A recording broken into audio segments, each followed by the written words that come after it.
একটা সময় ছিল যখন আমেরিকা বললেই পৃথিবী চুপ করে যেত, ডলার কাঁপলে কাঁপত বিশ্ব অর্থনীতি। হোয়াইট হাউজের এক সিদ্ধান্তে বদলে যেত দেশের ভাগ্য, ভেঙে পড়ত সরকার। কিন্তু আজ প্রশ্ন উঠছে, এই আমেরিকার দিন কি সত্যিই ফুরিয়ে আসছে, নাকি আমরা এমন এক সময়ের সাক্ষী যখন ইতিহাস আবার নতুন করে লেখা হচ্ছে? আজকের ভিডিওতে আমরা আবেগ না, ফেসবুক গুজব না, দেখব ফ্যাক্ট, পরিসংখ্যান আর শক্তির রাজনীতি। সাম্রাজ্যের নিয়মটা কি তা জেনে নেয়া যাক। ইতিহাস একটা কঠিন সত্য শিখিয়েছে, কোনো সাম্রাজ্যই চিরস্থায়ী না। রোমান সাম্রাজ্য, মঙ্গল সাম্রাজ্য, ব্রিটিশ সাম্রাজ্য, পারস্য সাম্রাজ্য, সবাই একসময় নিজেদের অজেয় ভাবত, কিন্তু ভিতর থেকে পচন ধরেছিল। আমেরিকাও কি সেই একই পথে হাঁটছে? আমেরিকার অর্থনৈতিক ফাটল। আজকের আমেরিকা পৃথিবীর সবচেয়ে ধনী দেশ, কিন্তু একই সাথে সবচেয়ে ঋণগ্রস্ত বটে। আমেরিকার জাতীয় ঋণ $34 ট্রিলিয়ন বেশি। প্রতি বছর শুধু সুদ দিতেই আমেরিকার বাজেটের বিশাল অংশ শেষ হয়ে যাচ্ছে। ডলার ছাপিয়ে সমস্যা ঢাকছে, কিন্তু ইতিহাস বলে অতিরিক্ত টাকা ছাপানো মানেই মুদ্রার বিশ্বাস ধ্বংস। ডলার কি সেই বিশ্বাস হারাচ্ছে? ডলারের আধিপত্যে চ্যালেঞ্জ। একসময় আন্তর্জাতিক বাণিজ্য মানেই ডলার। আজ চীন ইউয়ানে বাণিজ্য করছে, রাশিয়া ডলার বাদ দিয়েছে, সৌদি আরব ডলার ছাড়া তেলের চিন্তা করছে, ব্রিক্স বিকল্প মুদ্রার কথা বলছে। এটা ছোট ঘটনা না, এটা ডলারের মেরুদণ্ডে আঘাত। ডলার পড়ে গেলে আমেরিকার শক্তি পড়ে যাবে ডমিনোর মতো। ভেতরের আমেরিকা ভাঙছে, বাইরে শক্তিশালী, ভেতরে বিভক্ত। আজ আমেরিকায় ডেমোক্র্যাট বনাম রিপাবলিকান, বর্ণবাদ এখনও শেষ হয়নি।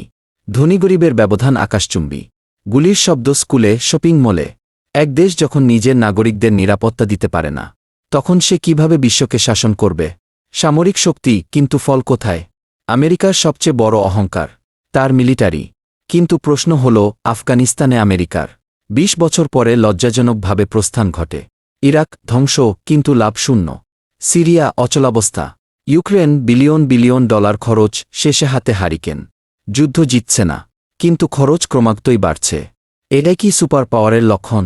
আমেরিকাকে বাদে নতুন শক্তির উত্থান। বিশ্ব আজ আর একমুখী না।